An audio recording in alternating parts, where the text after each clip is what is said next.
Brick by brick, you know what it is. We got a special co-host today. I'm getting ready to wind down the brick by brick. I'm just getting ready to wind it down, man. We're gonna go take a break real soon, but we have some shit to talk about today, man.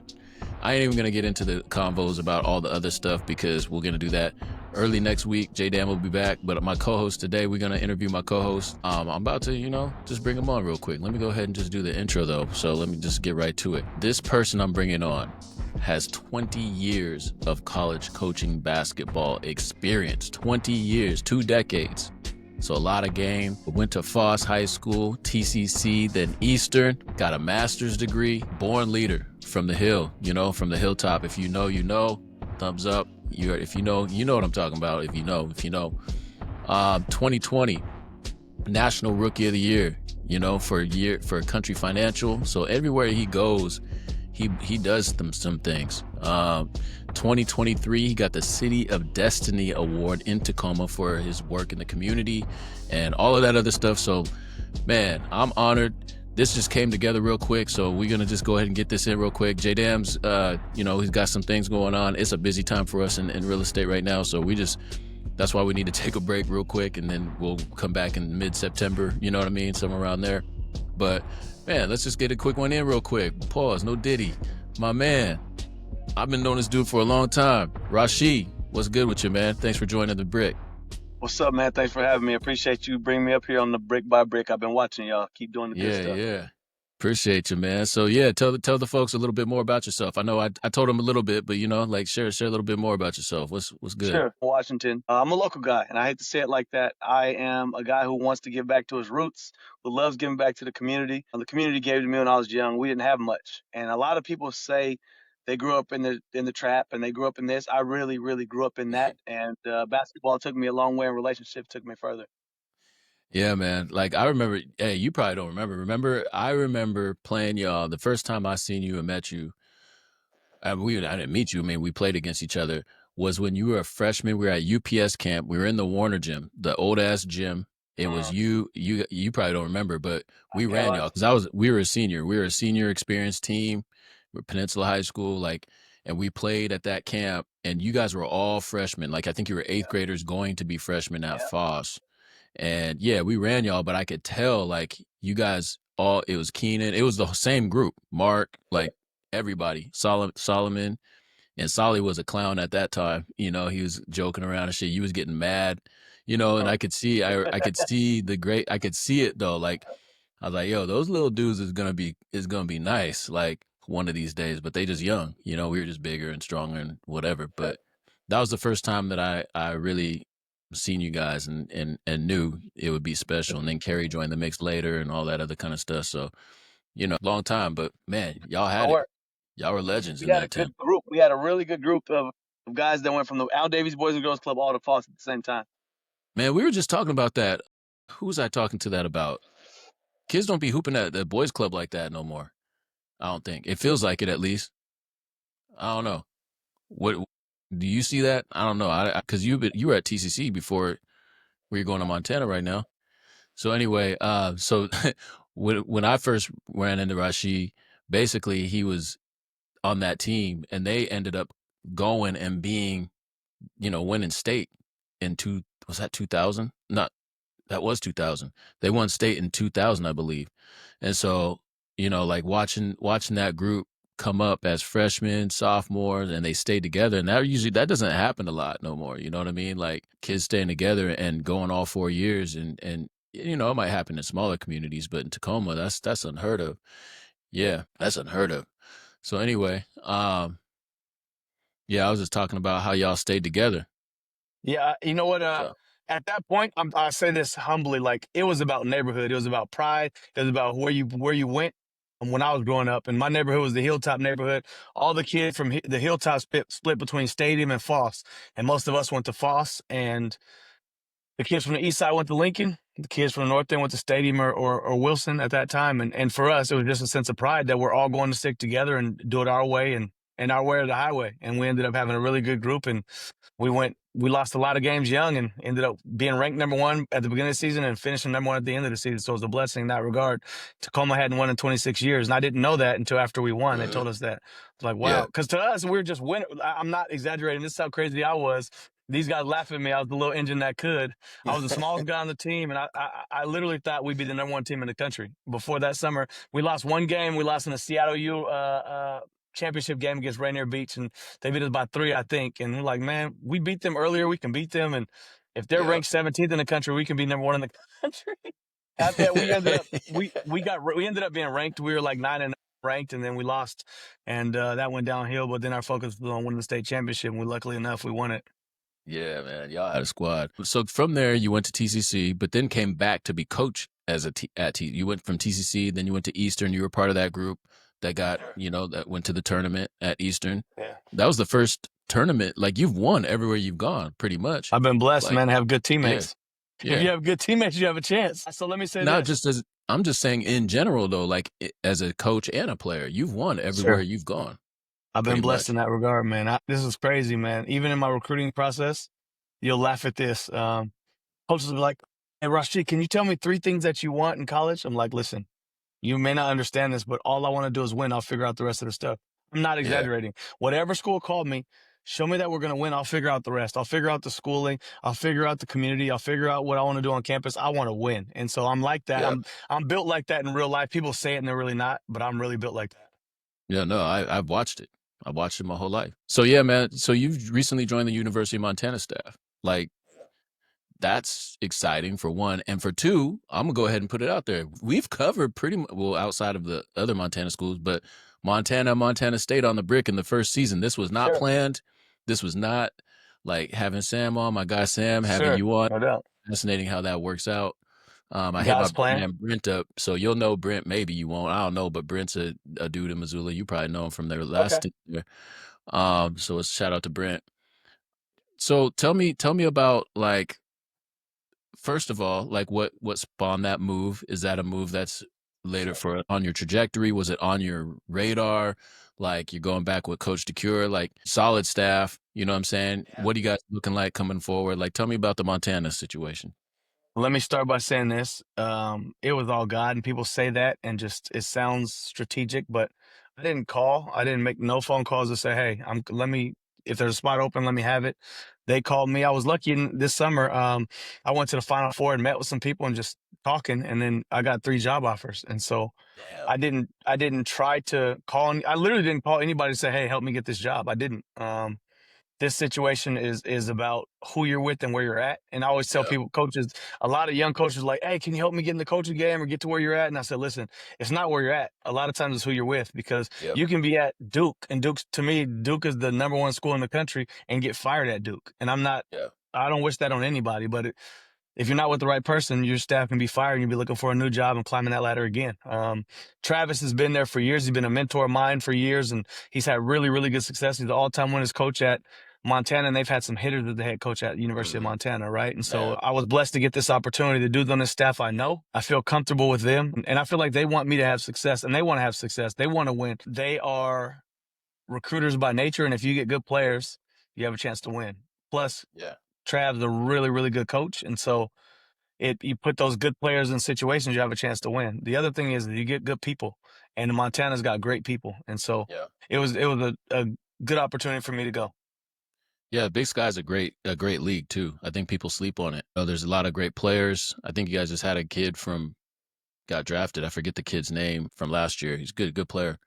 But yeah, you just got There's a kid that quote unquote could be getting drafted after this year. He came back, and so I don't want okay, to he throw came nobody's back. name out. Yeah, he's going to be one of the better players in the league, in the country, Okay. probably.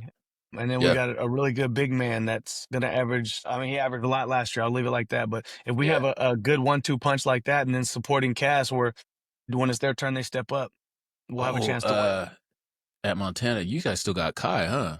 He Kai's goes. gone. Kai's gone. Oh, Kai's gone? Okay, never And he mind. does go. He goes. Yeah, he's a Kai good player. Kai's cold. Yeah.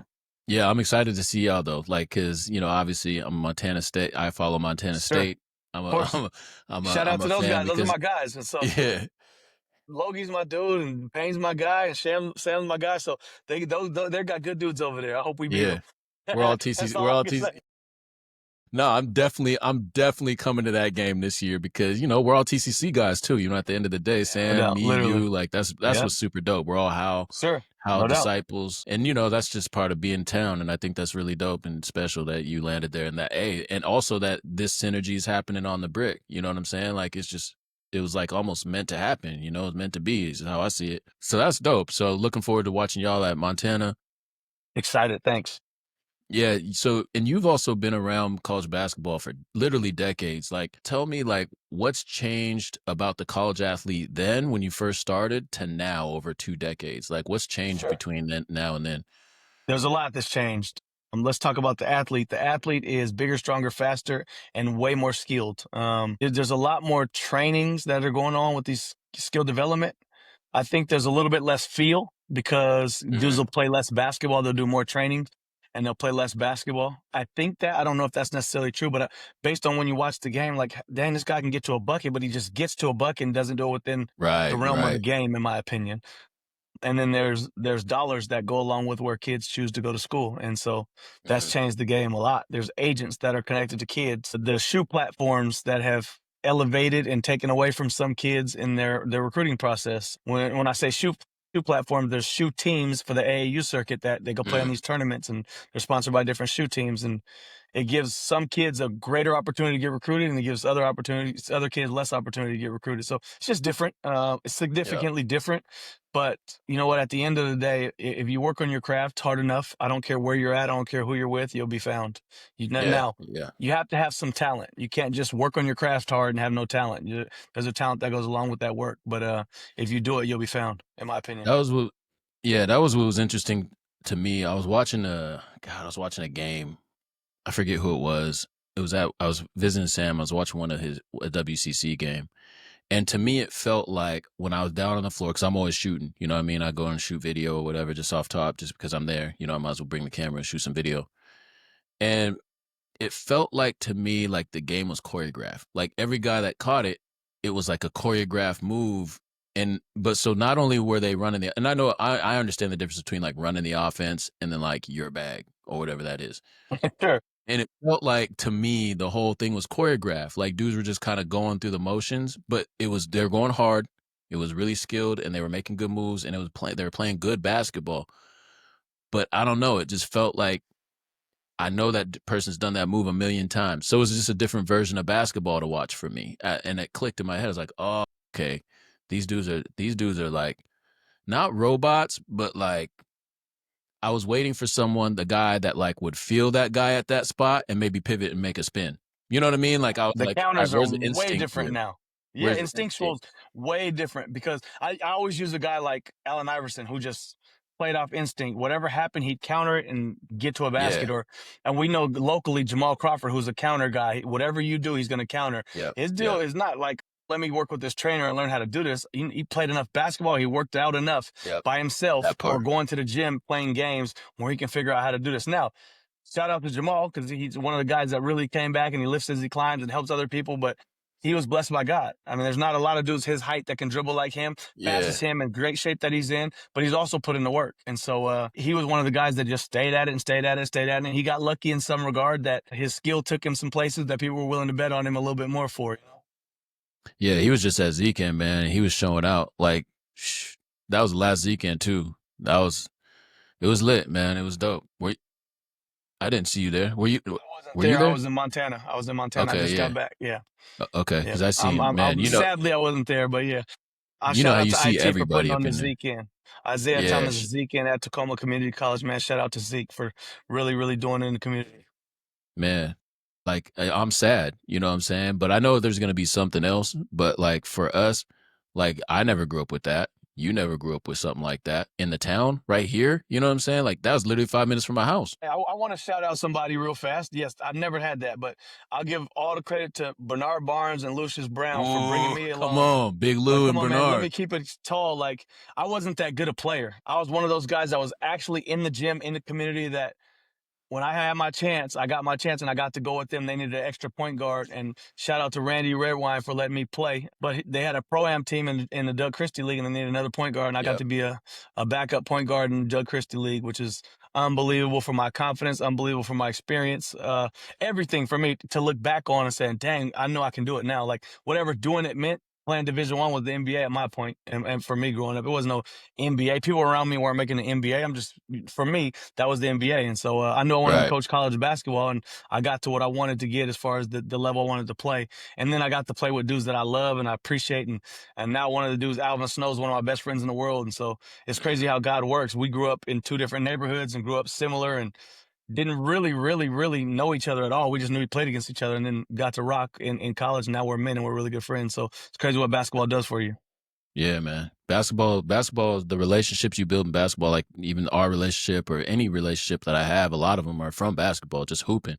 And it might not even be on the same team. It might just be at the gym or because I know someone that knows the same person. And so therefore I know they're good because I know they're good money because this person only fucks with like really dope people. So, Yeah, it's real. basketball is, it's a community, you know what I'm saying? So, It really is. man, Bernard, I haven't heard that Bernard, like people don't Bernard was cold. Like I didn't get it. I only watched him a little bit when I was a young kid, but I've heard all the Sure. stories about Bernard Barnes. To those that don't know, Big Lou, RP, Uh-huh. that's the homie as well. But yeah, we got a lot of town legends that have put on for our town and the Zeke end. So the dope part about Zeke end this year was Maya Puelite. So you know who Puelite is. So that team almost beat IT's team like in overtime. I got the footage, but like, bro, that was the moment of the tournament, and it was almost symbolic because it was like a pass. It was like a passing of the guard. You know what I'm saying? Like you had Jalen Petty and IT going at it. You had Maya hooping. Maya hooped. Martin hooped, of course. Like so, you had the young bucks really. I mean, at first it was like, oh, okay, they're gonna get some buckets. I was like, yeah, halftime. Oh,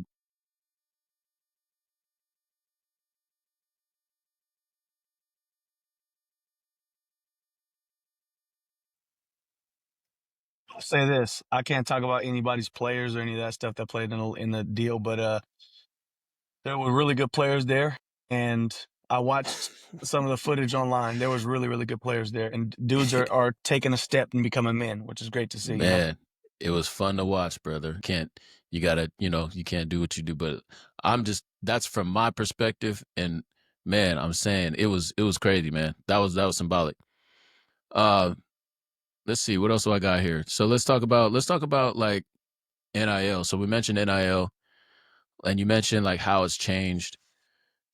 How's how you coach and your approach changed versus then and now? Like how have you changed as a coach and how did your approach change? There's things that change. I mean, you have to operate differently. I don't say you have to. Some people have to. Some people don't. Some people want to just stay the way they were. The NIL has given a voice to the player, a way stronger voice. Have given them an ability to say, "Hey, I'm leaving." Right. I'm Yeah. going to make $1 million here. I'm going to make whatever dollar amount there and have some privilege, right? Before you were on a scholarship and everybody was the same. And with that, you were able to coach everybody a little bit differently. Now there's a pecking Mm, order in some regard. Now, as a mm, coach, you have to manage that in front of the team, right? You have to mm. understand that man, I'm going to treat this guy how I treat him, and the team has to respect how I treat him, and he has to respect his privilege in front of everybody else and accept this coaching. If that kid doesn't accept the coaching, then there's a problem, right? And then Yeah. the rest of the team's looking at A, B, and C it this way, and you can coach him hard because he's making this much money, and he's got a car, and he's got a house, and he's right, or you choose not to. For me, I just want to treat people at fair, whatever fair is. Just because Dave Jones has to run lines because he missed one assignment doesn't mean Rachi Wortham, who's missed 20 assignments, has to run lines. Maybe I have to run lines. Maybe I have to do wall sit. Maybe I have to miss practice, right? But that's fair for me compared to what you've done. Well, he only Right. missed one assignment. I missed one assignment. No, but before that, you missed A, B, C, and D, right? And so it's fair. Everybody's fair is different. But what I always try to do is just be fair to everybody, and everybody's fair is different. I think too though, that's the real world, man. Like that's the real world, to be honest with you. Like as someone that stepped out, started a business and now in real estate where like it's a it's 100% commission and you've been in those roles before. So it's like everyone just because you put in the same amount of work don't mean you're gonna get the same amount of minutes. Just because you know what I mean. And I think who said that? JP said that. Josh Parrish on a pod before the last one, that guest that we had. And I was like, man, he hit the nail right on the head because I just feel like I think with this, the dynamic you just explained will help people, help young men in the real world when they move into different jobs, because that's how you have to act there too. When you come into a job, just because you're XYZ, this person getting paid more so they can get treated a little bit differently or whatever, or their role is different, or whatever. You know what I'm saying? And I just think that in a way, I know it's more difficult for you guys as coaches, Sure. but in a way, it helps them in the real world. But managing that as a coach, I don't envy your position. I mean, I think Well, let that's me say that's gonna be this. that's really difficult. Respect. As a parent, you have different age kids, right? They're not all treated the same. You love them the same, Come on, but they're not all come treated the on, same. That first child gets all of it, right? come on, You're giving all the come love, all the on. trouble, all the like. You're figuring it out as a parent. Then as you go down, the kids they always like, oh, you treat them different. Well, I know how to do it differently now. So Yeah, that's what this is in coaching. As a coach, sometimes I might have to be the father figure. I might have to be an uncle. I might have to just be coach. I might have to be brother. Like you have to figure out what you're gonna have to be to each kid. At every moment, there's gonna be something different for each kid too, right? So for example, I use myself. If I had myself as a player, I didn't know this until I became an adult. I didn't have real role models that were men. I didn't trust men. I didn't mm, understand mm, them. But the coaches became my real male role yeah, models. same, And same. in real life, I had some street dudes that told me not to be in the streets, and they helped me. And I didn't know they were my role models. I didn't know that until I became a man. Those dudes told me Yep, not to be a gang member. Literally said basketball is your way. They told me that. And then I yep, had basketball coaches that really brought me in and really loved me like a son. And so I needed them to be like a father. Some I needed to be uncle. Some I needed to be brother. Some I needed to be friend on the street. But they all had different roles for me and to help develop me. So that's what you have to do as a coach, in my opinion. yep. No, I agree. That's a perfect analogy right there, man, with the kids. Um, so what would you? Because I also want to give college athletes credit too, because most of them are coachable. Most of them, or a lot of them. I mean, I know you go through drama just like any team does. I've coached, and I know that there's just inner team drama. But like the young men that I've always met at that level, you don't get there without being coachable, in my opinion. Unless you're like super duper crazy talented, those guys can get to where they need to get. But like most kids, have been really coachable and really put in the work, you know what I'm saying? And so I don't want to discount, I'm not, when I talk about this, when we talk about this, I don't want to discount that for any young man that's watching or whatever. It's like, no, So I see you. I see you. Like I see you. let me say this. Most have fallen in love with the process of basketball. Yes. That's what's Yeah. hard is to fall in love with the process of you're not going to win today. You're not going to win tomorrow. You're not going to win the next day and the next day. And it might be 3 months before you get Yep. a win. And then when you start playing games, you get your win. And then all that work that you put in, you think it's for that win. That's not what it's about. It's the progress that you make every single day. And you're not playing against anybody but your teammates at practice. You get better at practice. Just like when you go to class, you get better at the reading and the studying what the teacher writes on the board when you write it down and you think it. You don't just go to class, sit in class, and think you get better. It does not work like that. There's a process Right. to learning, and if you learn how to do education, you can be more successful later. Right. And you ain't finna just go into the class and then take the final summative assessment and then ace it. You got to put in the time and the reps, right? I mean, that's just how it works. So what would be your advice to the college athletes that are either seniors right now or looking at potentially or whatever coming into their squad or whatever, that now in this NIL era, how should they go about, the recruitment? Like if I'm talking to a parent or you're talking to a kid that's in high school right now, what should they be prepared for moving into college?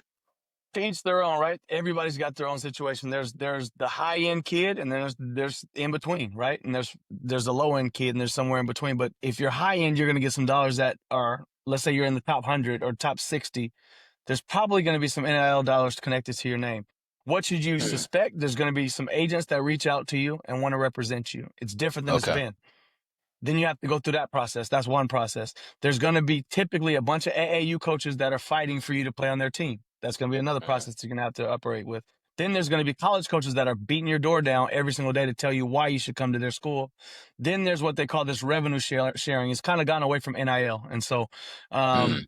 there's revenue sharing and there's a lot of depth to it, and it's Yeah. new, right? The NIL was supposed to be name, image, and likeness, and it changed because people were just getting paid to play, right? And Yeah. so Yeah. the name, image, likeness deal, I'm a huge fan of. I think that these kids deserve something for their name, image, likeness. And I shout out to whoever started. I think O'Bannon Brothers started it. Yeah. I'm sure there's Yep. more people. Shout out to him for bringing it up and saying, man, Fab my name Five. was here, there, and everywhere. And I didn't get paid for it. So with that, Yep. I look at this revenue sharing and how they're going to break these dollars down and be able to help these athletes. Very, very important. So there's a lot of processes to it now. Back in the day when I was in school, you had to get your qualifying test score and your grades, and then you figure out where you're going to go, right? And so now it's way different. A lot of times they don't have to take the test. You don't have to have the test score. You just got to get For your real? GPA, and yeah, and there's a lot of places, Damn, right? So bro. it's different. What I will say is shout out to the NCAA for helping families, because this can be life changing for some Oh, families, and so 100%. I And I agree. I'm glad you mentioned I that. will say this: the dollars matter, and I wish every school had somebody that they could talk to be able to manage these dollars. I'll just leave it like that. Come on, man. That's why Brick exists. I mean, we're in the process. Actually, my man Chad, who was on this show when we talk about the bag, that's a goal, man. I've always been someone that wants to help young men. You know what I'm saying? In whatever way, shape, or form. Pause.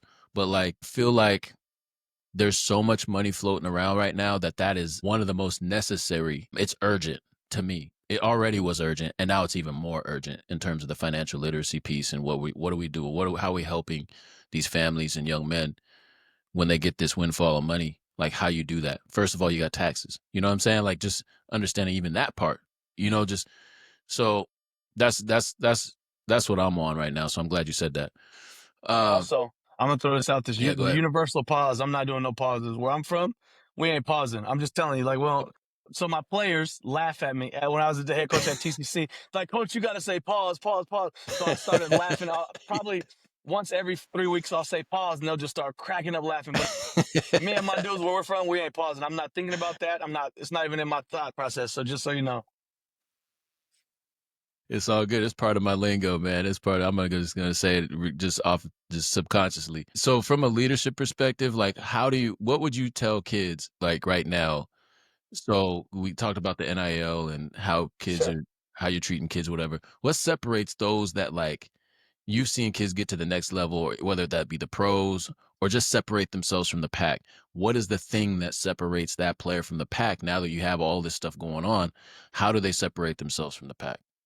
I would say grit. Grit is the number one thing that you can look at, because when it's tough, will they quit? Not just work. People like work. People will work. But work's relative to how hard you can work.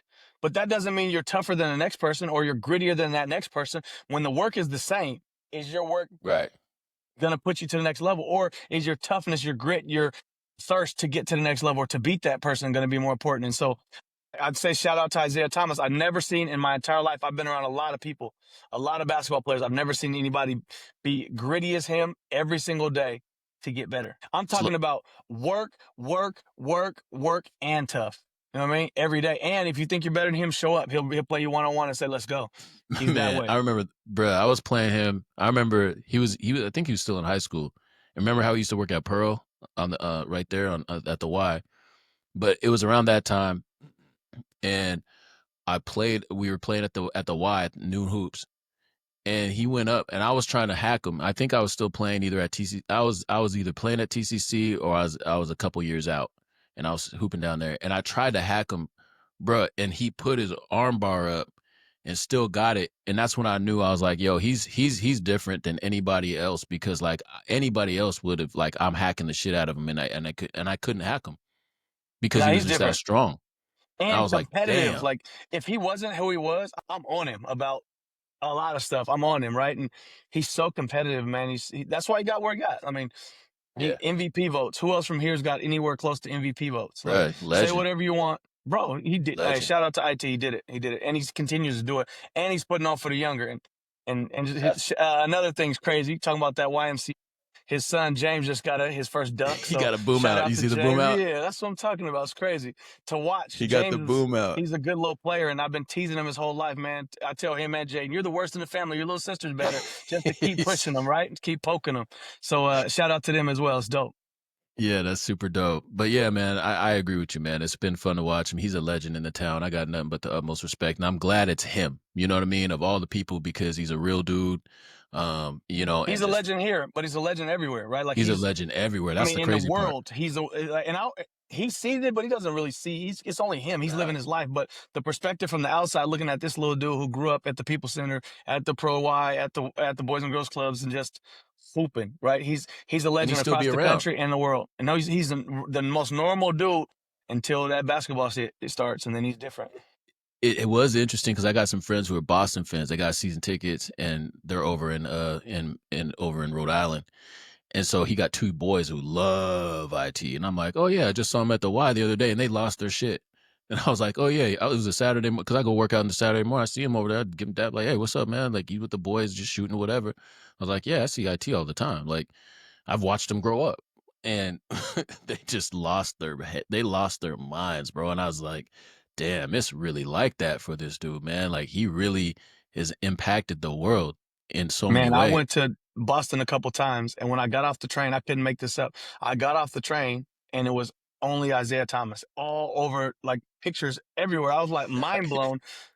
Bro, I knew, but I didn't know. And then I my know. wife, ex-wife, and my son, we went and got off the train, and it was only him. Like, bro, this is crazy. You walk a little bit further, and I saw a couple pictures of other players. Actually, shout out to Avery Bradley. He was on one of the posts. But when you first get He off, don't get it's mentioned all enough. Isaiah Thomas. He doesn't. He doesn't. But he AB don't get also mentioned enough. shout out to AB. He's working with the Utah Jazz now, but Mhm. his personality is so different than IT that when he comes back, he's the most normal. You can't even tell he's an NBA player. Like he's not. Bruh. There's no star, no fame, no nothing. He's like shaking hands, kissing babies. Yeah, he's special, man. The town is special. We just really do have a lot of dudes and that are like there's just something in the water here, in my opinion, in Tacoma and Seattle. I'm gonna say Seattle too because those dudes are dope too. But Tacoma, I we know. we rep our Come on, go what's ahead. up?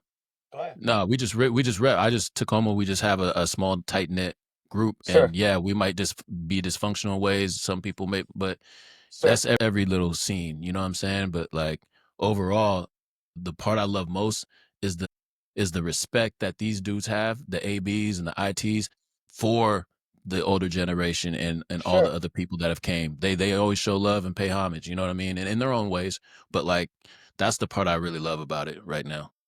I'll say this, man. You're right. Shout out to my Seattle guys because they in Seattle they're the most regular pros in the world. And Mhm. you can walk up to them, you can take pictures with them, you can Yep. talk to them, and they brought it to be able to help our guys. And They shout started it. out to them first and foremost. And there's 100 of them. There's so many good NBA players Yep. from Seattle. So shout out to Seattle. In Tacoma, I just keep, man, it's amazing to watch Isaiah do what he does. And I'm not trying to ride Isaiah coattails or nothing. He just really puts on for the community so that we don't have no NBA team up here anymore. When we were kids, we had an NBA team we could go watch. These kids don't have that. So Isaiah bringing the Zeke in around for these kids for 10 years to be able to see pros is amazing. Jamal Crawford, shout out to him for doing his crossover up in Seattle and bringing the best of the best Yeah. to Seattle for these kids to be able to see, man. But also just going to the park or going to the gym and going to seeing real NBA players just hoop and you're able to talk to them, ask them, and really walk up to them and talk to them. And I don't want to say nobody. Most of them are just talking to the kids and giving them all the Mhm. free game. The most places are not like that. And so shout out to those guys up here.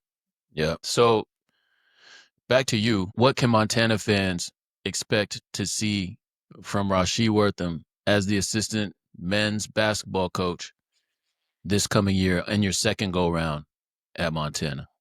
Uh, Same energy, a lot more listening, way, way more thought. I used to be in every single play, and I'm lively by nature. I play like that as a player. I operate like that in the community. I operate like that as a coach, but I'm way more of a thinker now. So I'm trying to outsmart the other guys instead of just, hey man, beat him here, beat him there, just really yelling and Yeah. screaming it. Now I'm trying to outthink them and tell them in quiet when they come to the bench, put my arm around them more and be able to whisper in the player's ear, hey man, you could Yeah. have beat him here, there, and everywhere. Or he's trying to beat you here, there, right? And so I was play by play before, and now I'm more thinking the game like a little bit more like chess, a couple more moves ahead, Hmm.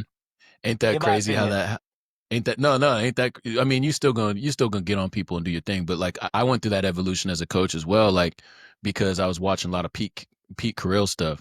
And he was saying if you have to one thing that always stuck with me is like if you have to yell that much during the game, you didn't do a good job in practice. And I was like, damn, that's a bar. He was like, I was like, damn.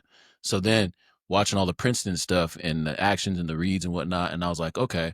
So it changed the way I coached and the way I approached it, Sure, and then other leadership stuff too. But like, I feel you when you say that, man, because for me that was my experience. And I had a shorter coaching career. Obviously, I only coached for like 8 years at like for real, and sure. I obviously coached doing other stuff, summer leagues and college, whatever. But that was my experience. And as you grow and evolve as a coach, I know if I coached right now, I'd be a completely different coach. Absolutely. Well, I'll Completely say different this: coach. life humbles you. Coaching humbles you. Man, come The on. things you've gone through. I don't care who you are. I don't care where you're from. You might be really good when you sit in that next chair, but day one, you're not ready for it. I sat a lot of years 100%. before I became a junior college coach, and I thought I was ready. And you're just not ready until you go. Like you have Yep. to get there and do it. And I promise you, if I was listening to this and I was an assistant coach, I'd be like, "Yep, I'm ready. I'm ready." You're not until you get there. When you get there, I asked the coach at the Eastern Washington football coach, "Hey man, what's the biggest difference between assistant and head coach?" You know what he told me? He told me What's that? things. He just said things. I'm like, man, what do you come on, man? He's like, I can't explain to you. For example, every single day, I got 15 dudes calling my phone asking me about financial aid or housing or their Yep. family's got an issue or bro, my car broke down or this or that every single day. So there's just things that you're not going to think about as an assistant coach that you have to deal with as a head coach. And so I know I can hear it right now. A bunch of assistant coaches, well, I deal with that every day. It's not on you. You Yeah, yeah. handle it, but it's on the head coach if something messes Yep. up. That's the difference, you know? It's the managing of all of that. Like, cause now you gotta delegate, and then you gotta make sure it might not be done. So do you feel like your job, like you're just a head coach and now you're back to being an assistant. Do you feel that that experience is going to make you be a better assistant coach for coach now? I feel like that because I'll have a different thought process. We laugh and joke now because there's things that he talks about. I'm like, dang, I can resonate with that. I couldn't resonate as an assistant coach. So we have another guy who was a head coach on the staff as well now, and we just laugh. He's like, because the other two dudes, they're beasts. They're going to be great head coaches. Shout out to Mm-hmm. Chris Cobb. He's associate head coach at Montana, and Jay Flores has been there 10 years.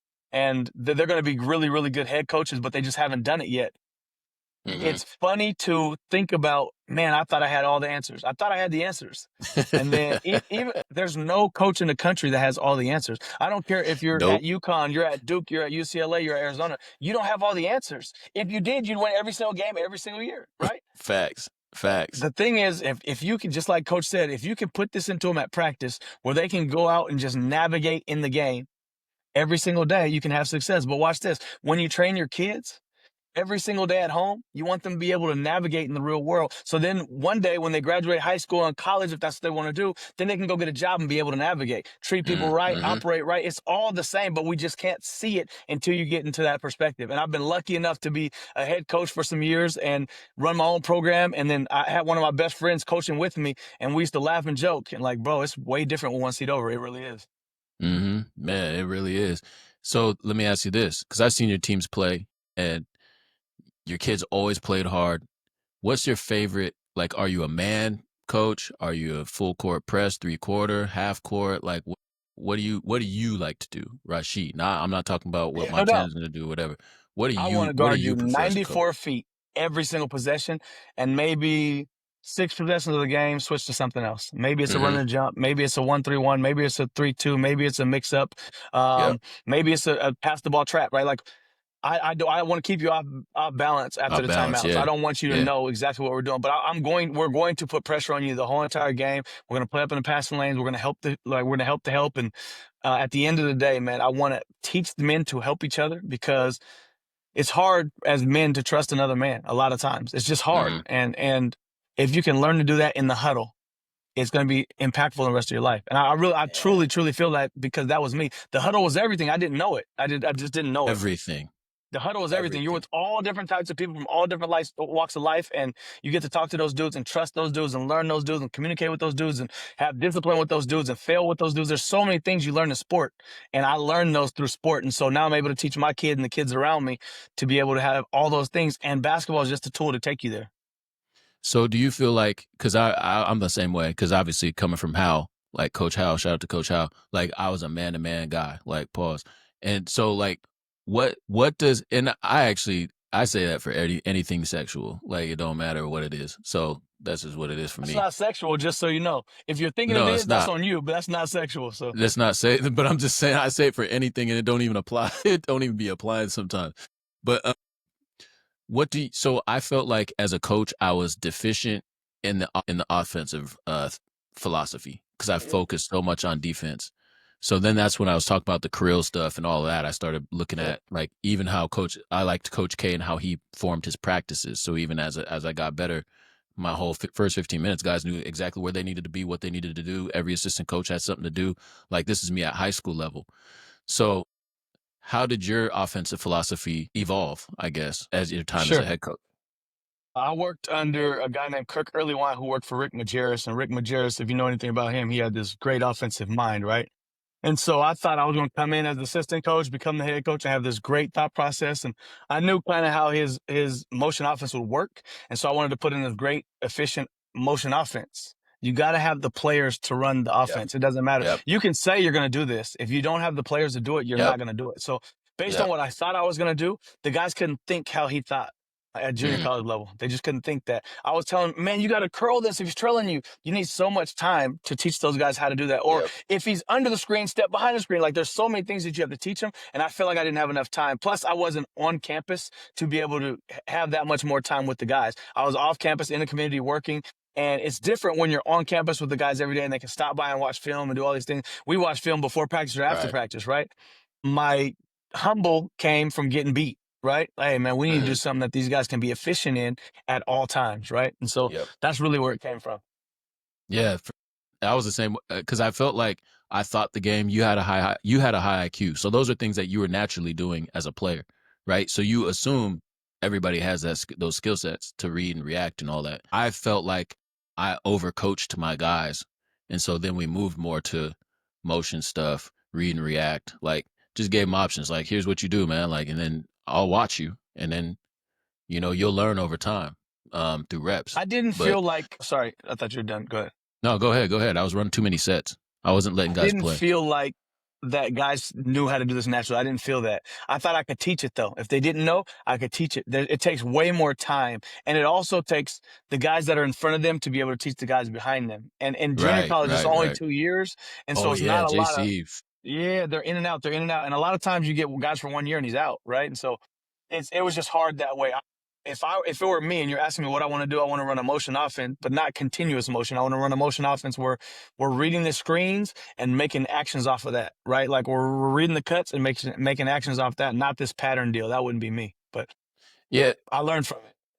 So what do you think about the game right now? Because I'm seeing a lot of high screen action, guys standing. Because when I play hoop, because I still play, a lot of guys play like that. Like that's like when I'm out there playing, I'm like, yo, because I'll be out there and I'll be standing on the wing and just be standing there. And I'm like, yo, and I'll have to be like, hey, let's exchange or something. Like, cause I don't like standing there like that. But that's what a lot of guys are used to playing like because that's what they watch.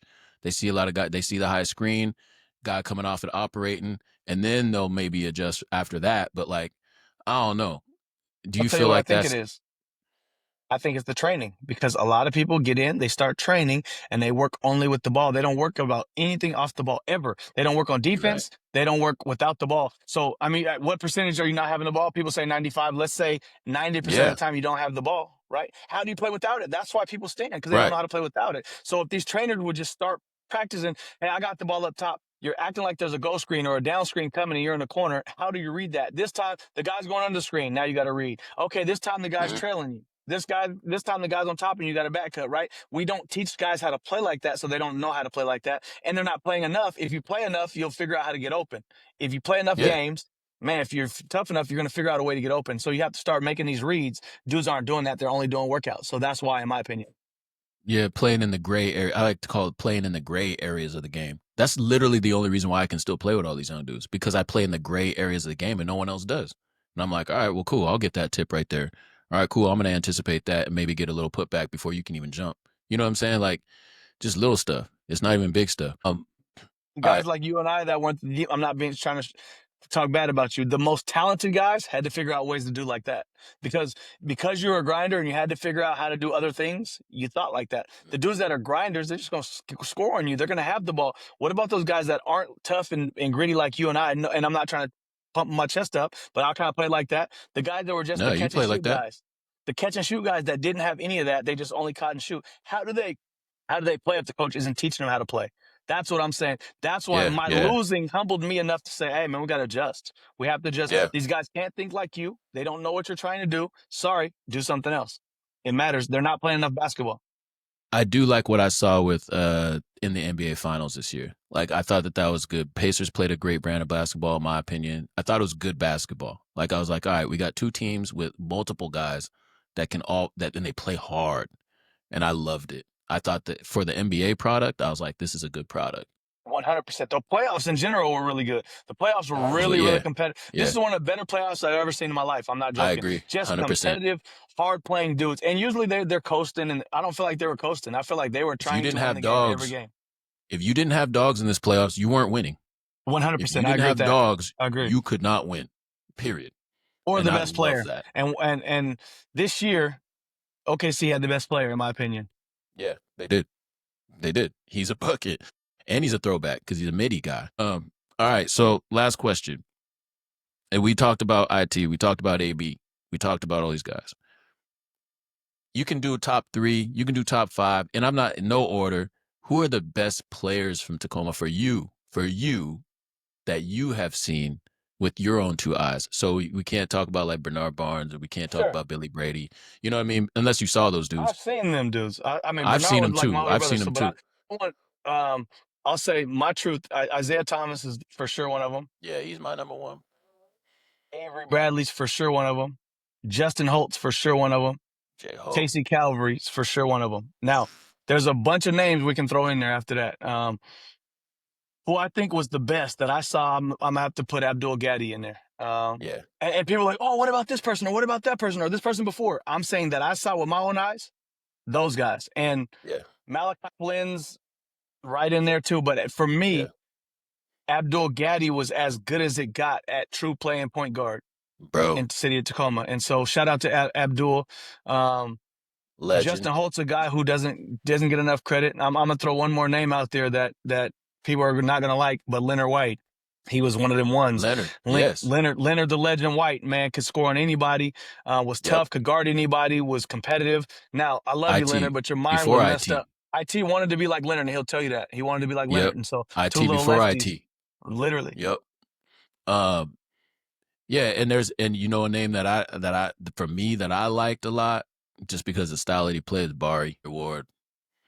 To He was me, and one before and one. He was really, he really, was really good. cold, bro. Like Athletic, he was fast, strong, shoot, dribble. He was really good. Talented. all of it. But yeah, that's a good five. I mean, no one's, and you might get some people that might say, but Casey Calvary, bro, at TCC Open Gyms, he's the only player who, when he caught it around the basket, it was a dunk. It didn't matter if you was in the way. It didn't matter if you was anywhere around him. He's booming on your head. No Now you can diddy. say Like, whatever because you don't know him. He was that man. He was the single most dominant player I ever seen in the yes, Nose League. Single most dominant yes, player. yes. Now I guess You know what? what's the name from Bremerton came back and I didn't really watch him, and so I didn't. Marvin Marvin Williams. Williams was after I was gone, so I didn't really watch See, him. if we having this combo, now I gotta start naming names that I know, like Dante Harris. Like that's one that I'm like, yeah, he too was a, but Dante, but to me he wasn't close to those guys. I'm not hating on no, Dante. To me, he came out like to me, he got better as he got older. 100%, and Like he just smarter, got and nicer and always been nicer. tough, grimy. He was one of those guys that gave every effort, and he just Yeah, tried hard. You know what I mean? Shout out to Dante, but those dudes that I said, I mean, any one of them you said they played in the NBA, I'd be like, okay, they all played in the NBA. It makes sense yeah, to exactly. me. Your five to me is like, yeah. I mean, I ain't gonna get no one that's gonna argue with you on that. Well, man, I know you got stuff to do. Thank you for popping on short notice. Like this wasn't, we put this No, I'm together happy today. to. Had some family stuff that just arrived probably 5 minutes before we got on here, and Yeah, that's why I'm jumped in the car, and family stuff is being taken care of. So yeah. I appreciate you for letting me jump on here with you. Call me again, I'll do it again. Yeah, no doubt, man. Well, My I'll man, holler at you, man, and thank you for joining Brick by Brick, man. We're gonna do it another time at some point when J Dam can be here too, so my man. we can have some Shout out arguments. to But shout out to J Dam, brick by brick. I like it. yeah, for sure, man. All right, man. With that, All y'all, right, y'all. stay up. We'll be back with y'all next week, Brick by Brick. All right, peace. Yeah. Brick by brick.